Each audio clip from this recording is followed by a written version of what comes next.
A Adriana já adiantou aqui o tema da nossa conversa de agora e ela pode assustar um pouco, mas certamente ela desperta uma curiosidade infinita, talvez com a mesma dimensão que a computação quântica tem para apresentar soluções para a vida, ou seja, a gente não consegue enxergar a fronteira dessa competência, dessa força que a computação quântica se apresenta ou apresenta hoje para todo o setor de tecnologia. Então, a própria Febraban identifica essa conversa aqui como talvez a mais disruptiva, exatamente por causa do caráter disruptivo da computação quântica. Para a gente conversar sobre a adoção dessas soluções, e há uma avaliação de que a aplicação mais eficaz e com a maior capilaridade do sistema deve e vai começar pelo setor bancário, que é exatamente o que estamos discutindo aqui. Então, eu vou chamar os convidados desse painel para aprendermos juntos, eu e vocês, com esses três convidados que são ultra especialistas nisso, estão na fronteira do desenvolvimento dessa tecnologia no Brasil. Eu vou chamar aqui, então, espera aí que eu já perdi o nome, achei. A Samurai Brito, que é Head de Quantum do Itaú Unibanco. Samurai, bem-vinda. Palmas para a Samurai. Tem duas mulheres, gente, nesse painel. Geralmente o setor de tecnologia é super identificado com os homens, né? Ainda temos uma diferença muito grande, mas hoje essa representatividade aqui está forte. Ana Paula Appel, que é cientista de dados e embaixadora de Quantum da IBM. Ana Paula tem até torcida. E o Guilherme Pereira, diretor de pós-graduação e de inovação da FIAP, que é um centro universitário de tecnologia. Boa tarde, bem-vindos, que bom estar aqui com vocês. Olha, nós vamos ter 45 minutos aqui para essa conversa e a primeira pergunta é uma pergunta geral para vocês três e a ideia, inclusive eu acho que é o que é mais bacana para quem está aqui com a gente, é vocês interferirem um na conversa do outro, pedir a palavra, né? Eu estou aqui para ajudar vocês a desenvolver aqui essa conversa, mas de qualquer forma sintam-se livres para conversar. A primeira pergunta é o seguinte: qual é a distância que o Brasil está hoje de aplicação da computação quântica? Acho que essa é uma pergunta que todo mundo se indaga ao ouvir sobre a computação quântica. Eu vou começar por você, Samurai. Você consegue, antes de responder essa pergunta, ajudar a gente a entender minimamente o que é a computação quântica? Perfeito. Primeiramente, boa tarde a todos. Agradeço aqui imensamente a oportunidade de estar compartilhando um pouquinho com vocês aqui nesse painel e dividindo o painel aqui com pessoas tão fantásticas. Bem, falar de computação quântica de uma maneira bem simples para um público tão diverso é um super desafio, então eu vou me arriscar aqui um pouquinho para tentar trazer esse conhecimento para vocês da maneira mais simples possível. Computador quântico é um novo tipo de hardware, tá? Então a gente está falando de uma máquina nova. E o que essa máquina ela tem de diferente dos computadores tradicionais? As leis que operam, que fazem essa máquina funcionar, elas são baseadas no que a gente chama das leis da mecânica quântica. E o que é a mecânica quântica? A mecânica quântica é uma área da física, originalmente da física, que estuda a propriedade dos sistemas ali no nível mais fundamental da matéria. A gente está falando de átomos, moléculas, fótons, elétrons. Não vou dar aula de física para vocês aqui, nem se preocupem. Mas a ideia é dizer para vocês que quando a gente está operando esses sistemas quânticos, existe uma propriedade especial neles, que se a gente consegue dominar, se a gente consegue controlar adequadamente, a gente dá origem a novas tecnologias, como as tecnologias quânticas que estamos chamando de 2.0. As propriedades são emaranhamento, superposição, interferência, não vou falar de nenhuma delas aqui. E para tentar tangibilizar como que o computador quântico ele vai ser diferente do computador convencional que nós temos hoje, vale, eu acho, falar um pouquinho da diferença da unidade de informação básica. O computador tradicional, todos os computadores, máquinas que nós temos hoje, celulares, tablets, notebooks, não importa, a linguagem que eles entendem é a linguagem binária, a linguagem de bits e bytes. O bit é aquela unidade mais básica da informação que pode ser 0 ou 1. E quando a gente vai para o universo da computação quântica, a gente tem uma nova unidade fundamental, que é o que a gente chama de qubit, é o bit quântico de informação. E esse qubit, ele é um sistema quântico. Então ele pode ser o elétron, ele pode ser uma partícula, ele pode ser um fóton, ele pode ser um átomo, um íon, e aí vai depender do tipo do hardware que a gente está falando. E a beleza dessa unidade básica de informação quântica é porque esse qubit, ele não é mais só 0 ou 1. A gente está falando de um estado que pode ter um estado de superposição. Nós temos uma configuração diferente do nosso bit 0 e 1. Pensa no bit 0 e 1 como um interruptor, ou eu ligo ou eu desligo. Eu gosto de pensar do qubit como uma moeda. Ou você está em cara, ou você está em coroa, e quando a gente está no computador quântico, a gente pode colocar a moeda para girar. A gente dá um peteleco na moeda. E quanto ela está girando, se eu perguntar para vocês aqui, é cara ou é coroa? É 0 ou é 1? A maioria vai dizer aqui, não é nem cara nem coroa enquanto ela não parar de girar. Talvez outros digam, é cara e coroa, enquanto ela estiver girando, é cara e coroa simultaneamente. Essa incerteza de não saber se é cara, se é coroa, se é 0 ou se é 1, é o que dá origem ao que nós chamamos de paralelismo quântico nativo, e aí a gente consegue trazer um tipo de cálculo complexo para dentro desse computador e resolver de maneira muito mais eficiente do que os computadores convencionais. Bem, a computação quântica está próxima de aplicações reais no Brasil. Temos muita estrada ainda, mas temos muito aprendizado. Entender computação quântica é muito disruptivo, não é uma coisa tão trivial. Sair da computação tradicional para a computação quântica requer um preparo, requer estudo, requer formação.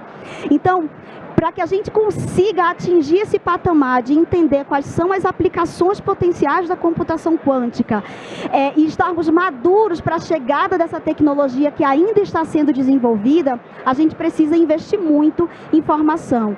Então, acho que a resposta aqui ainda estamos na incerteza. Não dá para ter certeza se a computação quântica está perto, ela está longe, estamos no estado ainda de pesquisa. Podemos descobrir coisas novas em um curto período de tempo e acelerar a chegada da computação quântica, ou podemos passar ainda bastante tempo explorando e tentando desvendar aí a maneira de tornar a computação quântica prática. Que aula, hein, minha gente? Palmas, hein? Por favor, se é cara ou se é coroa, se é as duas ao mesmo tempo. Obrigada, Samurai. Olha, eu vou pular você, Ana Paula, vou direto para o Guilherme. Guilherme, você está na academia, né? Então, acho que, se você discordar aqui da Samurai, você tem o microfone aberto. Mas eu queria entender se no mundo, ali no ambiente acadêmico, já existe essa aplicação no Brasil. Legal, então são duas aulas que a gente vai ter aqui, eu só sou o coadjuvante. Esse painel para mim é fantástico, porque além da gente estar falando de um tema disruptivo, a gente tem mulheres que estão à frente da tecnologia, são protagonistas, e a gente precisa de mais exemplos como esses no Brasil. Assim, são pessoas que a Ana tem patentes em áreas de tecnologia fantásticas. Samurai está à frente de um time muito forte do Itaú, trabalhando com quântica, então isso já é fantástico per si, ainda mais no Brasil. Na academia, parte do que a Samurai descreveu, né, que são vários cálculos complexos, tem uma lógica complexa por trás, a gente começou a conseguir entender que por trás de tudo isso a gente tem álgebra.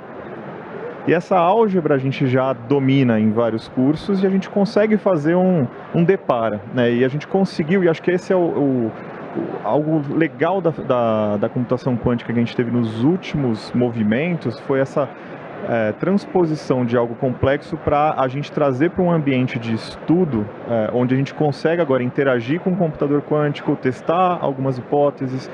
Mas eu acho que tem muita mitologia, tem muita hype em cima do tema. Então a gente fala de computação quântica, todo mundo acha que, então tá bom, cálculos que a gente não consegue pensar hoje de resolver, o computador quântico vai resolver? Meninas, não. A gente não vai conseguir resolver esse tipo de problema. Se a gente não consegue hoje calcular, se a gente não tem um caminho de solução hoje, que eu preciso acelerar, e é isso que a computação quântica vai trazer para alguns tipos de problema, a gente também não vai conseguir resolver isso com um computador quântico. Entender para que ele vai servir, quais são os casos de uso, quais vão ser os hardwares, como que a gente vai conseguir trazer isso para as estratégias das empresas, ainda é esse ambiente de incerteza. A gente tem dois tipos de incerteza nessa conversa, uma incerteza tecnológica, não há um hardware vencedor ainda, não tem uma técnica única, a gente tem uma série de algoritmos que ainda faltam ser desenvolvidos, a gente na academia ainda tem muita incerteza de qual caminho então a gente segue, né? Como é que a gente faz um curso de formação para alguém para trabalhar com esse tema? E ficando só, eu joguei umas bolas aí, né, porque tem vários outros temas, né, o pessoal da área financeira fala muito de quântica, a gente estava discutindo isso, né, a parte de, o computador quântico vai quebrar todos os tipos de criptografia que a gente tem hoje. Não. É o maior receio, inclusive, dos gestores, né? E a gente pode falar disso e a resposta é não. Não vai.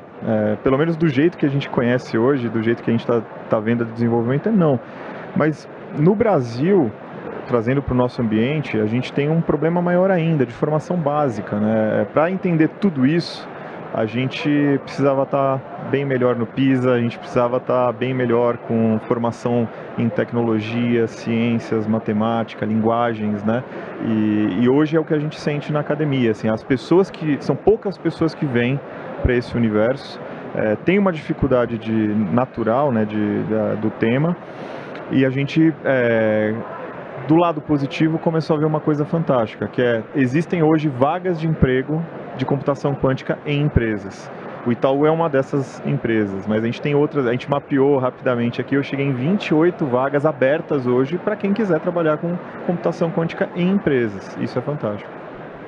Aqui não tem jeito, né? A gente pode estar falando desse tema que é tão aparentemente árduo e fascinante, mas a gente volta lá para a base, né? Para a educação e de como isso faz a diferença na construção para o futuro. Certamente, em todos os painéis que vocês participaram aqui, em algum momento a educação acabou sendo tocada. Eu acho que eu chamei você de Mário. Não, Guilherme. Não, chamei de Guilherme? Então tá bom. Ana Paula, você já foi aí citada, apresentada, essa referência nessa área de estudo. Você está aqui representando a IBM, que talvez seja o nome mais forte de qualquer identificação com o mundo da tecnologia no mundo inteiro, né? Para quem tiver mais de 40 anos, a IBM toca mais o coração do que essas mais recentes, e a IBM já começou a trabalhar com a computação quântica. Acho legal você dividir essa história com a gente. Bom, boa tarde, pessoal. Mais uma vez, obrigado pelo convite. É um prazer aqui estar falando de uma tecnologia que não é minha área de formação. Eu não sou física, eu fiz computação, mas eu estou há mais de um ano aí estudando bastante o tema. E como os colegas aqui já citaram, né, então a Samurai, no caso aqui representando, né, a parte de aplicação, e o Guilherme aqui falando da academia, realmente você tem esse problema, né? Então a IBM pode estar sendo famosa pelo hardware, né, e a gente tem avançado, a IBM tem um roadmap agressivo para a área dos computadores, né? A gente usa os qubits de supercondução. Então a gente tem hoje o Osprey de 433 qubits, a ideia é chegar para o ano que vem em 1000 qubits, né? Parcerias para em 10 anos chegar num supercomputador de mais de 100 mil qubits, mas não é só o hardware, né? Então você tem que criar uma indústria em volta disso, e a IBM está preocupada com isso. Então o ponto eu tenho hardware, mas esse hardware tem que ser acessível para todo mundo, não só empresas, não só bancos, mas pessoas que querem aprender. Então hoje qualquer um pode logar lá no IBM Quantum e criar uma conta gratuitamente e brincar não só com simuladores, mas com as máquinas de 5, 7 qubits, né? Você tem a questão da linguagem de programação. Se eu chegar com uma outra linguagem hoje que ninguém conhece, eu vou ter um atrito muito grande. Eu vou ter que aprender uma nova linguagem. Então a plataforma da IBM, né, que é o Qiskit, é toda em Python. Né? Então, que é uma linguagem que os cientistas de dados, né, a grande juventude também aí, já sabe programar. eu tenho a questão de algoritmos, né, de material. Então, tudo que está sendo feito é open source e open science. Então, a IBM tem materiais, o livro do Chris Kitt é aberto, né, para todo mundo estudar, a plataforma, os artigos científicos publicados, mais de 1.700 artigos publicados pelos pesquisadores. E fora isso, a IBM tem essa parceria com a indústria. Então, a gente tem o que a gente chama de Quantum Network, que são as empresas que compram esse acesso ao computador quântico, né, o acesso premium. A gente tem mais de 220 empresas nessa rede. E aí, tudo que é desenvolvido, essas empresas, esses parceiros, né, que não são só empresas, a gente tem instituições, universidades, testam. Então, tem uma sinergia muito grande para essa troca de informação. Então, um novo algoritmo é criado, a JP Morgan vai lá e testa esse algoritmo, devolve, né? Aí vai a universidade de Keio, no Japão, e mexe mais ainda, né? Avança esse estado da arte, que é como a gente chama quando a gente melhora, né, algum algoritmo, algum método. Então, tem toda essa sinergia, né? Então, eu tenho essas empresas que trabalham junto com a IBM. E fora isso, né, então eu tenho a plataforma, eu tenho a parceria com indústrias e com universidades, eu tenho a linguagem de programação e eu tenho integração com outros serviços que está sendo construída. Porque hoje isso tudo está isolado, então eu vou lá, testo o meu método, né, com os meus dados, mas para que isso, né, seja posto em prática, eu preciso integrar com outros serviços que já existem. Imagina um banco, né, que nem o Itaú, com centenas de milhares de aplicação. Eu não vou pegar meus dados, mandar para lá, esperar rodar e devolver. Eu tenho que integrar com isso daí. Então, eu acho que o ponto também não é só a questão do Brasil, né? Eu acho que a computação quântica ainda tem todo esse desenvolvimento para acontecer, né? Que não é só do hardware, ou não só de provar que ela é realmente útil, mas é da criação dessa indústria, né? E isso permeia a educação, então a formação, que a IBM tem todo o interesse, porque se não tiver quem usar tecnologia, ela não serve para nada. E você tem a criação também desse todo o ecossistema, né? Que a gente está querendo, que a gente está trabalhando para que isso aconteça. É o tipo de coisa que não dá para fazer sozinho, né? Samurai, você pediu a palavra, mas eu vou já te jogar aqui um desafio de contar para a gente o que está acontecendo no Itaú, até do ponto de vista da formação, porque esse é um outro task force que o setor privado brasileiro, o setor produtivo em geral, já teve que assumir há alguns anos, e isso agora é mais do que uma exigência, né? É uma necessidade, que é a formação dos profissionais, né? A continuidade da formação, o resgate das lacunas que a educação acabou deixando para quem chega no mercado de trabalho, especificamente nessa área, onde a gente costuma apontar muito o déficit de gente para contratar. 28 vagas para trabalhar com computação quântica, né? Quem são esses profissionais? Então, acho que o case do Itaú conta um pouco desse desafio e da realidade que se desenvolve a partir daí. Perfeito, adorei o ponto. Antes de falar desse ponto, só queria trazer aqui, eu acho que para exemplificar um pouquinho mais, né, a Ana trouxe aqui alguns números, né? Hoje o computador da IBM, né, ele está ali com 433 qubits. Queria também dizer aqui que o Itaú faz parte do Quantum Network, né, na IBM. Nós firmamos essa parceria nesse ano para poder acelerar o nosso desenvolvimento, ajudar na nossa jornada também de desenvolvimento. E o que representa esse número? O que significa um computador quântico com 433 qubits? Só para vocês terem uma ideia, se eu tivesse 300 qubits, eu conseguiria processar nesse computador quântico um número maior do que todos os átomos do universo observável. Olha só. Repete. Nesse computador quântico com apenas 300 qubits, eu seria capaz de processar uma quantidade ali de dados que é maior do que o número de átomos do universo observável. Nenhuma máquina, nenhum supercomputador hoje tem essa capacidade. Então é por isso que a aposta na computação quântica ela é grande. A gente está falando que o espaço, o poder de processamento dentro do computador quântico, ele é exponencialmente maior do que qualquer hardware clássico. Outro número que eu acho que é legal trazer aqui, se eu hoje tivesse interessado em quebrar, por exemplo, o protocolo de criptografia RSA de 248 bits, esse protocolo é o que hoje garante a segurança na comunicação da internet. Foi feito um estudo lá atrás, mostrando que o maior supercomputador ele demoraria 300 milhões de anos para conseguir quebrar esse protocolo. E com um computador quântico ideal, agora abstrai, eu não estou falando dos computadores quânticos com todo o risco e tudo que a gente tem, mas o computador quântico ideal com 4.099 qubits, ele quebraria em 10 segundos. Ou seja, eu saio de uma escala de 300 milhões para a escala de segundos, minutos e horas. Então a gente está falando de um poder de processamento realmente empolgante. Imagine isso sendo trazido para a área de negócio.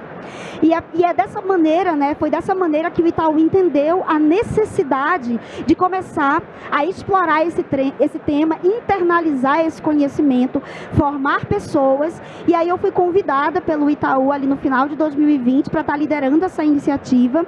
Apesar de ter a formação em física, tenho graduação, mestrado, doutorado, pós-doutorado em física, mas o profissional ele não precisa ser físico para poder trabalhar com computação quântica, tá?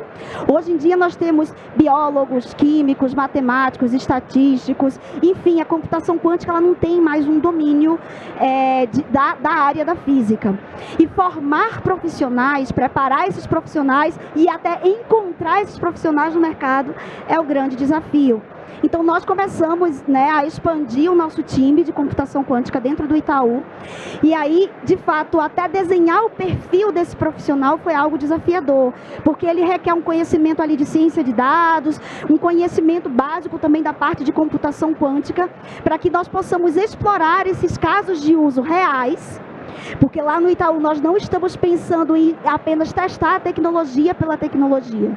O que nós queremos é entender o poder da computação quântica para os nossos negócios e melhorar a vida dos nossos clientes, para trazer esses benefícios, até mapear essas dores não existentes, né, ali dos clientes, que eles nem sabem que existem, trazer isso, acelerar isso, antecipar isso e preparar o Itaú para o futuro dessa tecnologia.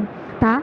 Então, depois eu vou falar um pouquinho mais aqui de como a gente tem explorado computação quântica, mas o desafio de encontrar e mapear esses profissionais no mercado para que a gente consiga formar um grupo sólido no Brasil é muito grande.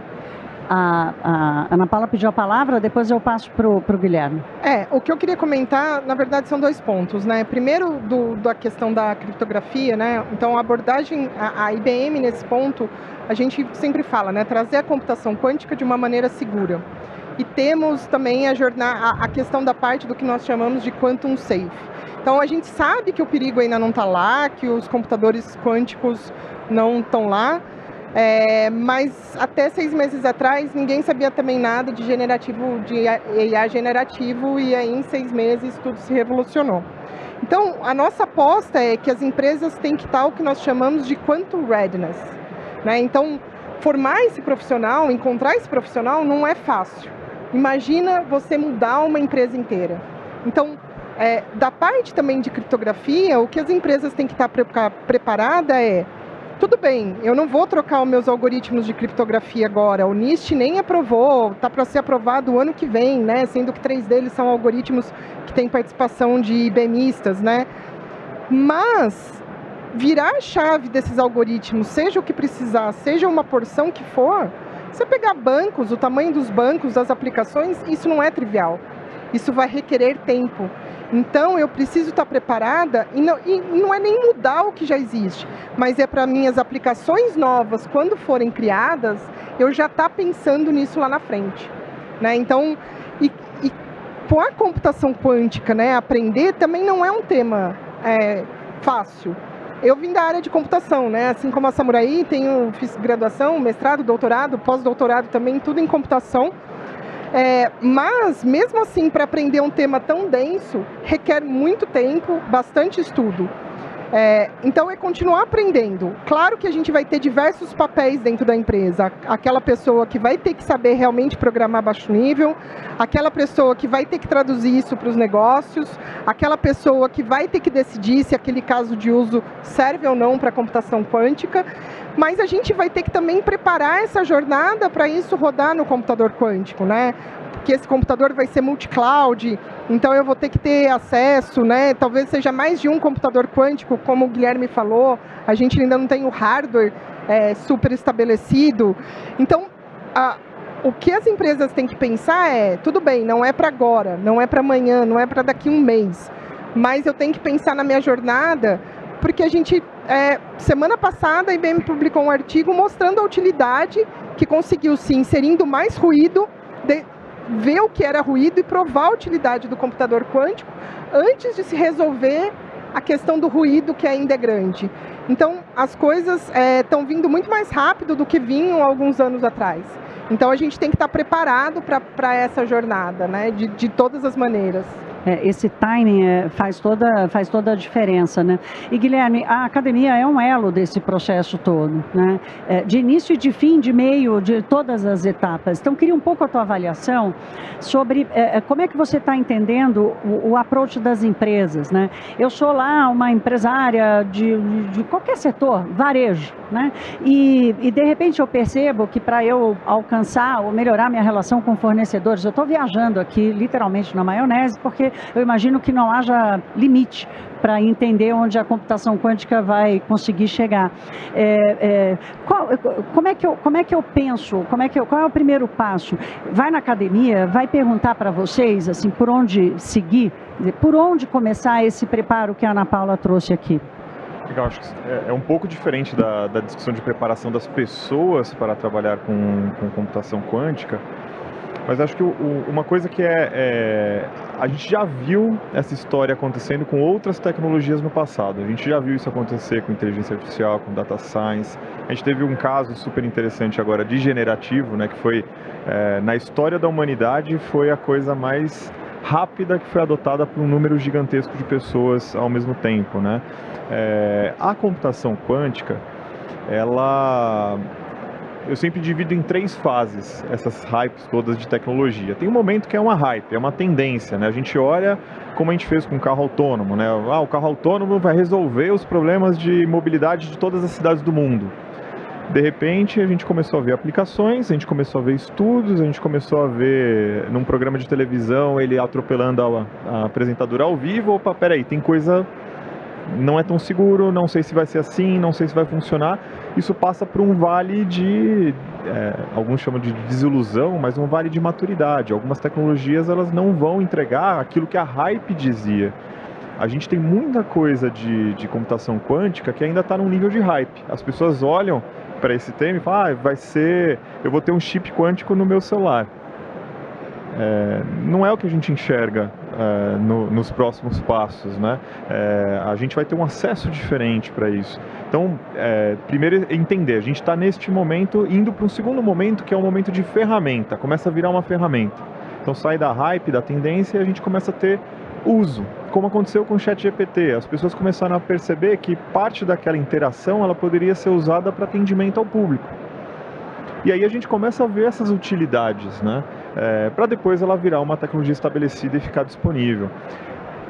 O que elas disseram eu acho muito importante, né? Principalmente o que a Ana colocou, de estar pronto para uma transformação. Quem não estava pronto, por exemplo, para usar o generativo e foi levado, né, pela onda que chegou, ou quem não se transformou, uma outra palavra, um outro termo que a gente tem falado muito, né? Transformação digital. Se você é uma empresa, você está trabalhando numa empresa que não fez transformação digital e precisaria ter feito, sinto muito.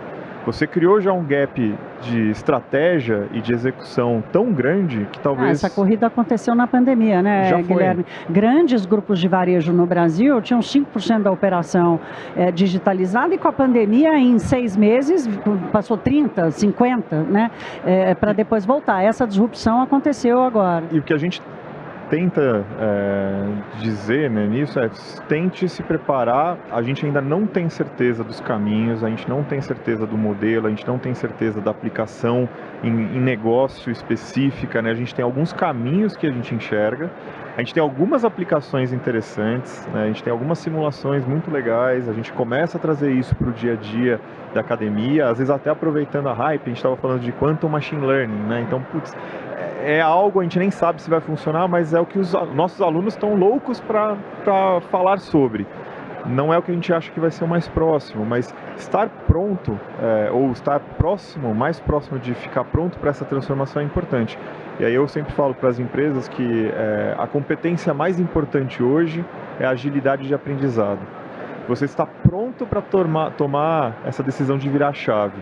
É difícil? Para empresas menores é mais difícil? Talvez, mas a gente vai ver modelos. O próprio modelo de acesso ao kit da IBM, que é um modelo como serviço, né? Você vai, pluga, usa, sai. Ele facilita a utilização. Acho que isso é o momento legal que a gente está vivendo. A gente tem formas mais fáceis, ágeis, para que mais pessoas consigam entrar em contato com a tecnologia. Acho que tem um ponto que pode assustar muita gente, que é o tamanho do investimento para dar esse primeiro passo, né? Então, assim, o aprendizado certamente, a curiosidade, acho que o fato de vocês todos estarem aqui acompanhando essa conversa já mostra que há muito interesse e curiosidade, fazer despertar esse conhecimento. E aí, Ana Paula, eu queria te ouvir um pouco exatamente sobre essa aplicação já que vocês têm na IBM para o mercado financeiro. Análise de risco, criação de derivativo, o que já é possível trazer? Na verdade, assim, a IBM está explorando, então acho que as principais frentes que estão sendo exploradas é a simulação, é a otimização e, claro, que o machine learning. Acho que a gente está num momento ainda de, digamos assim, de tradução das técnicas. Então, da mesma maneira que a gente tem, por exemplo, as redes neurais, a gente já tem as redes neurais em computação quântica, um SVM, né, que é um outro método de machine learning, a gente já tem um SVM para quantum. Claro que os focos são problemas que hoje, talvez, a resolução seja mais simplificada, né?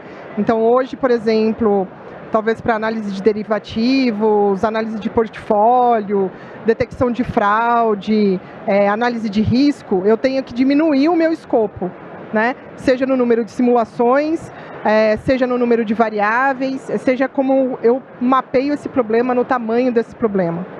A ideia é que, com o computador quântico, eu vou conseguir olhar esse problema de uma maneira maior, talvez com mais variáveis, como que a gente fala, né? A gente vai aumentar o nosso espaço de busca. Eu vou poder olhar para cenários que hoje não pode, porque se eu for calcular todos, quando ele terminar de calcular, a resposta já não serve para mim, já passou, né? Então, a esperança é que hoje, que com o computador quântico eu consiga olhar esse problema de uma maneira maior do que eu olho na computação clássica.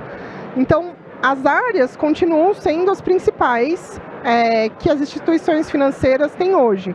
Mas isso não significa que a gente não possa enxergar problemas que hoje a gente nem pensou, que a gente nem modelou. Mas você esbarra na questão de como eu vou modelar esse problema, né? Então, será que esse problema realmente vai servir para a computação quântica? Né? Então, tem alguns casos que a gente já consegue até ver algumas melhorias, né? Como a questão, por exemplo, de os algoritmos de Monte Carlo, né? Algumas aplicações. Mas, como eu disse, né? A gente ainda está em estudo, não tem produção. Então, por exemplo, um caso de referência pública é a JP Morgan, que está usando as redes neurais em quantum para análise de derivativos, né, nisso no setor financeiro. E claro que vocês têm outros, né? Por exemplo, saiu a notícia ontem que a Boeing assinou com a IBM para análise, por exemplo, de novos materiais, né, para questões aeroespacial. Então, assim, a gente ainda não tem, como a Sarmura aí mesmo comentou, né, a gente tem um grau de incerteza muito, muito grande, né? Então, por exemplo, você tem a detecção de fraude, a gente sabe que tem clientes, né, que estão usando isso, algoritmos, né, que usam o que a gente chama de redes complexas, né, de grafos, para mapear isso daí para detecção de fraude. Mas ainda é tudo exploração, né? Então eu acho que a gente ainda tem um grande passo para de fato colocar isso em produção, mas temos que estar pronto. O Samurai, você disse que ia voltar aqui e falar do que vocês estão fazendo lá no Itaú. Acho que você pega a carona aqui no que Guilherme e Ana Paula disseram e complementa. Maravilha. Eu acho que um ponto que eu gostaria de trazer aqui, e até uma provocação para os interessados e curiosos aqui no tema, é o ganho de explorar a computação quântica hoje não se trata apenas das possibilidades que você abre no futuro. Não se trata apenas de preparar, de ser uma instituição preparada para o futuro, mas é o aprendizado que você consegue extrair da computação quântica te faz olhar para problemas sob uma nova perspectiva, um novo ponto de vista, e você acaba conseguindo talvez criar soluções inteligentes, soluções novas, com um novo potencial que nunca talvez teria sido possível chegar a essa conclusão se não tivesse partido de um estudo ali desses problemas da computação quântica. E aí eu caso esse ponto com o case que nós exploramos no Itaú, que também é público. Fizemos uma parceria ali junto com a Axiware, que é uma empresa de software quântico, uma startup, e nós exploramos o case ali de retenção de clientes. Então o case ele já tinha uma solução em machine learning. Qual era o problema que a gente estava tentando resolver? O problema era descobrir, ter uma maneira eficiente de mapear os clientes ali mais potenciais, os clientes mais propensos a uma evasão de uma determinada quantia após um determinado tempo. E aí esse problema, ele tinha essa solução em machine learning, ele estava em produção, e a pergunta que a gente quis fazer foi: será que a gente consegue melhorar essa solução utilizando computação quântica? É óbvio que se tratava de uma experimentação, de uma POC. E aí o que nós fizemos? Junto com a consultoria, nós identificamos que se a gente acoplasse ali na solução, no algoritmo de machine learning, uma peça chamada de determinantal point processing e abstrai, essa peça, ela significa que nós vamos diversificar os dados, vamos escolher o conjunto de dados mais diversos para poder treinar o nosso modelo e encontrar ali, ter uma base de treino bem diversa e melhorar ali o aprendizado de máquina. Acontece que essa peça, colocar esse algoritmo dentro desse modelo de machine learning, é muito custoso para resolver num computador tradicional, porque ele tem que resolver problema de determinante de matrizes. Então envolve ali matrizes de dimensões gigantes, e resolver isso nos computadores tradicionais é custoso. Para vocês terem uma ideia, o modelo original demorava 5 minutos para ser treinado, sem essa pecinha nova. Quando a gente colocou essa mesma peça, o modelo ele passou a demorar 2 horas para ser treinado. Mas nós conseguimos executar sem a necessidade de usar um computador quântico. Acontece que, se a gente pega agora essa parte da solução e resolve no computador quântico, o computador quântico ele resolveria isso cubicamente mais rápido. O que isso significa? Que se eu demorasse ali 1000 interações no meu sistema clássico para poder treinar o meu modelo, no computador quântico eu resolveria isso com apenas 10 interações. Então eu estou aumentando o poder de processamento para ganhar ali um melhor resultado na possibilidade de prever os clientes mais propensos à retenção. Aumentei ali de 2 horas o treinamento do meu modelo, mas se eu agora pego essa solução que é apropriada para resolver no computador quântico, eu coloco ela e ela vai rodar rápida de novo, Então ali no computador quântico. E aí, por que essa peça foi importante? Ela aumentou em 2% a mais o nosso potencial de prever os clientes mais propensos a evadir. E a gente nunca teria chegado nessa solução, nesse modelo, se a gente não tivesse partido de um estudo de um problema que é efetivo para ser resolvido no computador quântico. Então não se trata apenas do valor no futuro, se trata de extrair esse valor que está por trás de toda essa nova modelagem e tentar encontrar maneiras ali inteligentes de colocar isso em produção e agregar valor hoje também às áreas de negócio, enquanto a tecnologia ainda está se desenvolvendo. E esse modelo ele está hoje em produção, ele foi entregue ali para a área e nós ganhamos esse benefício aí de 2% a mais do potencial de retenção desses clientes. Ontem eu conversei com o Silvio Meira que é identificado ali pelo futurismo, né? Um dos fundadores do Porto Digital de Pernambuco, de Recife, que é uma sumidade, né, nesse tema. E ele falou uma coisa muito interessante, ele falou: a inovação não é pensar no futuro, é trazer do futuro a solução para o presente, né? É um jeito de pensar diferente, é quase como virar a cabeça da gente para dentro. Ana Paula. E na verdade, a gente, assim, reforçar uma coisa clara aqui, que talvez a gente não tenha falado, a computação quântica não vai matar o que nós chamamos de computação clássica. Ela vai trabalhar em conjunto. Era a minha próxima pergunta, como seria a transição e vamos dizer assim, a interação do modelo de agora para o quântico? Da mesma maneira que hoje a gente fala em hybrid cloud, né, a gente vai falar em computação híbrida também. Então, eu vou ter parte que vai continuar rodando na minha computação do jeito que é, sendo resolvida do jeito que é. Mas eu vou ter essas pecinhas, como a Samurai falou, que vão rodar no computador quântico. Tem um artigo do pessoal com uma universidade, do pessoal da IBM, que eles fizeram um negócio simples. Nas máquinas gratuitas de 5, 7 qubits, foram na de 7. E aí o que eles usaram era o seguinte: eu vou tentar calcular só com 7, né, atributos, né, 7 características, fazer uma previsão de detecção de fraude. E aí, enquanto na computação clássica, né, eles usavam também um número reduzido, eles em 39. Com essas 7 que eles escolheram, né, pela computação quântica, eu tinha mais ou menos o mesmo nível de acurácia. Só que quando eles combinaram as duas, essas 7 com as 39, essa acurácia aumentou aí em quase 3%. Então, é exatamente isso que a gente está falando. Não é uma matar a outra, mas eu conseguir olhar para coisas que eu quero fazer, mas que hoje são muito complexas, né? São muito custosas para um computador clássico, e levar isso daí para o computador quântico.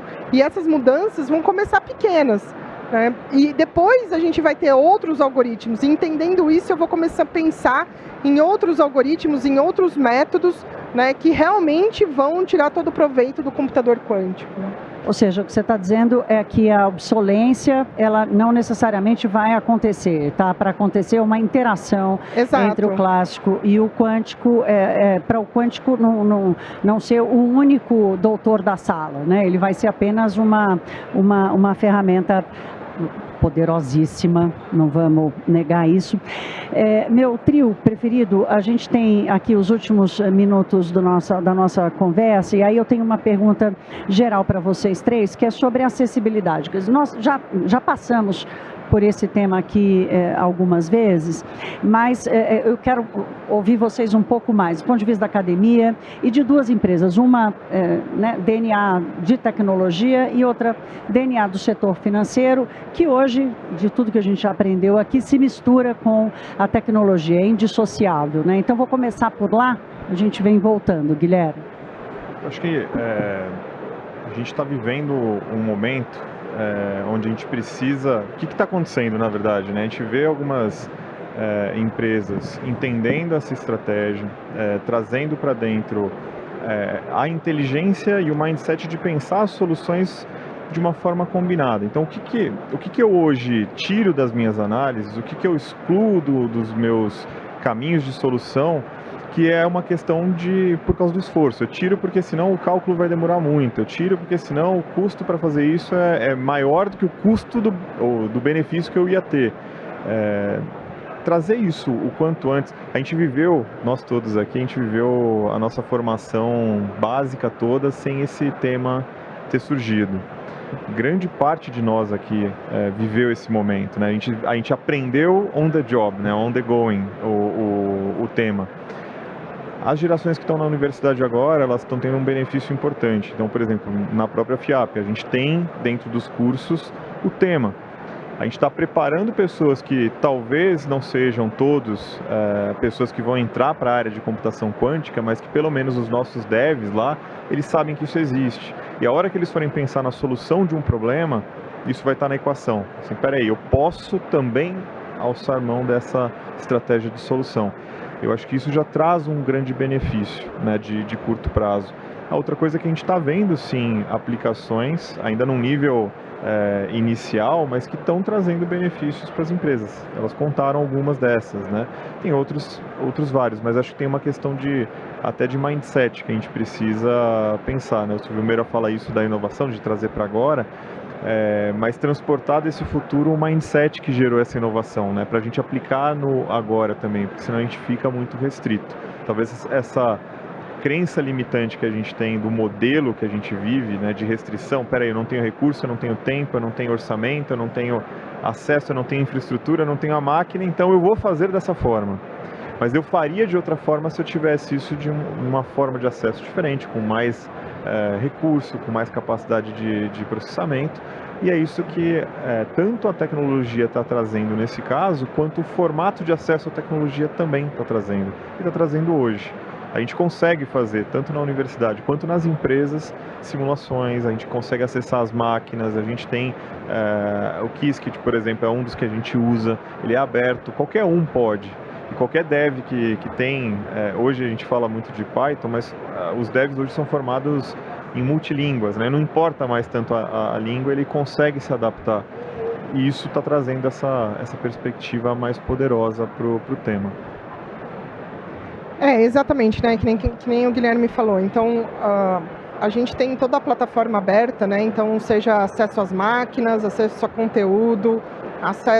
conteúdo no YouTube com aulas, né? Até saiu uma série nova, que é a questão de recordar tudo isso para quem não lembra do que a Samurai falou, né? De calcular determinante, produto tensorial, a parte de álgebra, tem tudo lá com aulas. A IBM também promove challenges, 2 challenges ao ano, o do Fall e do Spring, de Quantum.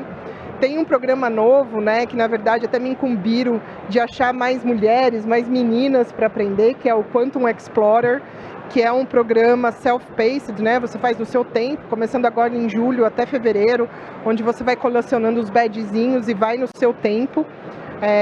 Então eu acho que seja as pessoas ou sejam as empresas a estarem nesse Quantum Readiness, né?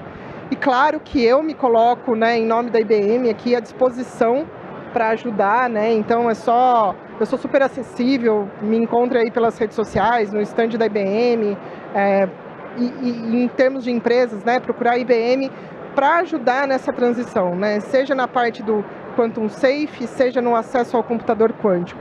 Eu acho que isso tende a crescer ainda mais no Brasil. Eu acho que esses próximos anos aí a gente vai ver um acelerador nisso daí. Eu tenho visto bastante procura. Não acho que a computação quântica seja só uma hype. Claro que a gente daqui para frente vai começar a ver o que dá certo e o que não dá certo e para onde isso de fato vai ser aplicado, como a gente viu com diversas tecnologias. Mas eu acho que é importante estar pronto. Né? Eu acho que é importante ter esse mindset e aí a gente começar a aprender, porque talvez quando isso estourar, se as empresas e as pessoas não estiverem prontas, o gap vai ser muito grande. Pelo menos ter feito contato, né? Algum contato, alguma compreensão, até para saber onde buscar. Né? Você, Samurai, para fechar. Começou e fecha. Perfeito. Eu queria só trazer aqui um ponto de reflexão, tá? Eu acho que o caso da Kodak aqui, né? Acho que todo mundo que já leu um pouquinho sobre inovação conhece, né? E tem uma pergunta que eu li recentemente que a pergunta era a seguinte: a Kodak ela poderia ter previsto que as fotografias digitais elas iam tomar conta do mundo? Não, prever é algo que é impossível. Mas ela poderia ter ignorado a tendência? Não. E aí eu deixo essa provocação aqui, né? Então nós no Itaú, a nossa responsabilidade quando surge uma nova tecnologia, quando surge ali uma nova possibilidade, explorar, entender e mapear dentro da nossa instituição quais são os casos de uso que poderão ser potencializados por essa tecnologia. E começar todo o preparo. E parte do preparo vem na parte de informação. Então a gente tem uma parte de educação muito forte internamente. Temos hoje mais de 400 colaboradores lá, que nós estamos educando a respeito do tema, vamos em todas as áreas, então não é um tema só da área de tecnologia, a gente leva para a área de compras, jurídico, auditoria, então a gente educa toda a instituição em relação ao tema para que nós estejamos preparados, entendendo os riscos, né, da computação quântica em determinados setores, o de explorar, o de não explorar, e tentando numa linguagem ali acessível a todos, né, numa linguagem flexível, falar de computação quântica para diversos públicos, não só dentro da área de tecnologia. Então, o nosso trabalho, de fato, é deixar esse caminho mapeado e explorar, identificar quais são aqueles casos de uso que, de fato, a computação quântica ela vai trazer para nós ali um potencial competitivo no futuro, fazendo com que nós venhamos a criar ali melhores produtos e serviços para os nossos clientes. Ótimo, Samurai, obrigada. Como a gente tem ouvido muito aqui, a tecnologia hoje não é mais um setor dos bancos, né? Ela é transversal, ela está em todas as áreas. Agora eu estou me perguntando por que vocês não foram minhas professoras, sabe, de física. Agora já foi, agora não tem mais sinapse não, minha gente. Olha, eu quero agradecer o Guilherme, a Ana Paula, Samurai, muito obrigada, aprendi demais, espero que vocês tenham também compartilhado desse aprendizado. Estamos só começando, né, engatinhando nessa compreensão. Em nome da Febraban, eu agradeço vocês e agradeço a todos, uma boa tarde e uma boa participação aqui na Febraban Tech.